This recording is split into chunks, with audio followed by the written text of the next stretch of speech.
So Secret Ponchos is a spaghetti western game. It takes place in a cutthroat spaghetti western atmosphere. It's a top-down twin-stick shooter. The idea of the game is you get into the game, you create your outlaw, you make a persistent character, and you want to dominate the battlefield. You want to be the outlaw with the highest bounty on his head. You want to be the most wanted guy out there. So it's a competitive multiplayer game predominantly. There is a single-player mode, but the single-player mode is more of like just a tournament mode to practice, and there's a few achievements and stuff you can do in there, but really the meat and potatoes of the game is in the multiplayer. We really wanted to foster an idea of you against an opponent. That's what spaghetti westerns are all about.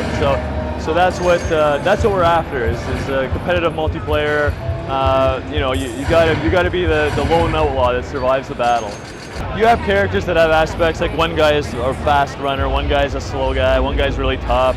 There's stuff like that, but our process was actually a little bit different. We didn't start out with like, okay, wait, we need an archer class. Okay, we need a heavy class. Okay, what ended up happening instead is that we have a really unique character designer who's really talented, and we sort of started with that. We started with the character designs it started with two characters, and they were both, honestly, they're both very similar in a lot of ways. One's sort of like this young kid who's like a spunky, runs all over the place, super fast guy, and the other was like this old guy who would like move really slow and had pinpoint accuracy shooting. And we started to realize that the character designs we wanted those to drive the archetypes we form instead of the other way around. So we ended up with some really unique characters because we have, like our artist Jose Lopez is very experienced. He's worked on everything from Transformers to Batman, and we wanted to take advantage of that. So we let him just go crazy. And then the modelers, so we have a really talented team. So the modelers got involved. We all have industry experience. We have everything from guys from Radical and other AAA studios like Rockstar that worked on the game. And so they were really able to take what Jose had done and translate it into these unique guys that you see in front of you. The game was originally supposed to be a PS3 game. We built it in Unity, and we started way back in 2010 now, and it was supposed to take a year. Like it was just going to be a little project. You know, we didn't think we would have this, what you see here now. Like we never imagined it'd be this good.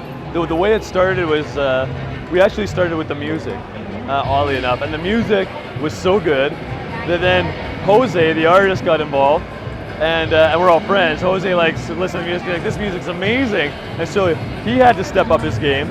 And then he stepped up his game, and then the modelers were like, oh man, like this is way more work than I thought I was gonna get, but I gotta like step up. And then 1 year turned into 2 years, it turned into 3 years, and now we're here. So initially it was just gonna be a little PlayStation game, and now it's this big thing. Like now we're gonna be releasing on the PS4 exclusively. We're gonna be one of their first games, really, and we're gonna be free for anyone with a PS Plus membership in January. And then after that, we'll have downloadable content, we'll have characters, maps, all kinds of stuff. It's the first game we've ever done as a group of friends, but we're really lucky. Like all the guys are really experienced. So we're not like a team of new, just learning programming, just learning animation. The team, like I said, there's a whole bunch of guys that came from AAA studios, and Jose is a very experienced character artist. He's the Hasbro Transformer artist right now. So we had a really experienced team, and that really helped. So basically we like to think of it as like we formed a rock band. Like we're a bunch of friends who got together, made a little band to do something creative because we couldn't do it in our full-time jobs, and now we're here with this unique game. And we're going to be out in hopefully January, but might be February, but somewhere around there. That's our window. So we really want to make sure it's polished before we put it out. So we've got a little bit of flexibility there, but yeah, that's what we're targeting.